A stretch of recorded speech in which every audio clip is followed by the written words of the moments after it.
Good morning, retail traders. I'm going to go over the indices right now. This is the Sneaky Snake trading strategy. Please hit that like, subscribe, and ring that bell for future updates. We're going to start in with the SPY.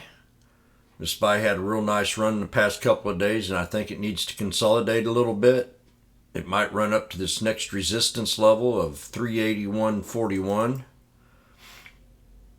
But I think it can pull back. I got a support set for 370.62 today, and then maybe bounce off that 51 on the 1 hour time frame. I'd like to see that hold. Just in case it doesn't, I'm going to be looking at this number 2 level, which is right at 367.10, right above the 200 SMA. And that is the SPY. The next one we're going to look at is the IWM. IWM also had a great run yesterday, all the way from this bottom part of this here pattern, this Darvis box, and it ran up and hit that little resistance that I called in the room yesterday. I have a long, I could adjust this here trend line to right about there to 176.65. That needs to break.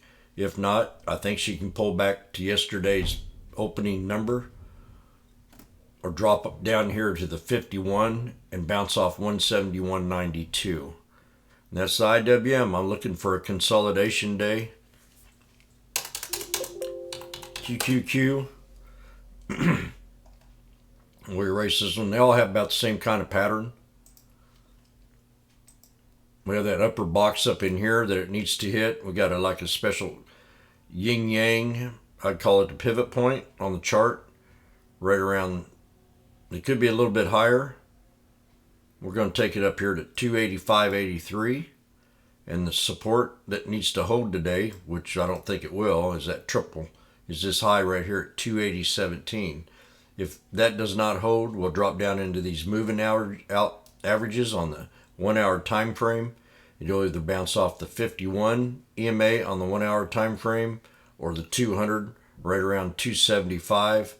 And that's a real good spot. That's a pivot point inside of this here pattern.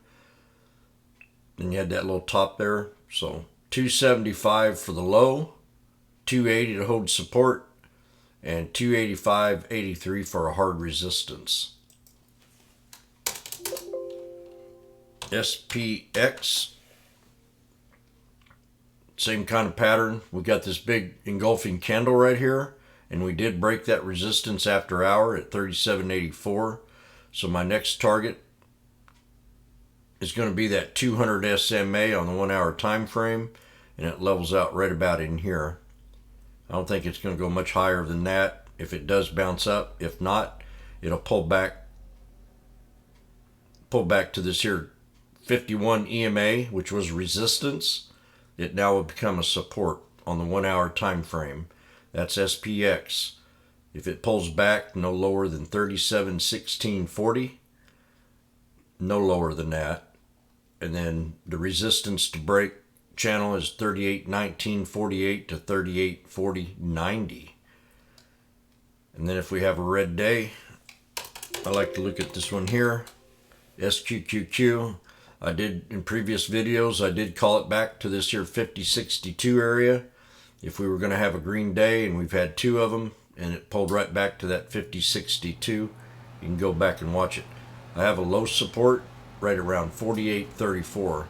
But if we consolidate today, I think this can bounce back up to the 200 SMA and find some resistance right here at 53.59 today. So that's about a $3 bounce. And that's it for the Sneaky Snake trading strategy. Please subscribe, ring that bell, and I'm live on YouTube every day. And hit that notification button, that bell, and ring it. Retail traders.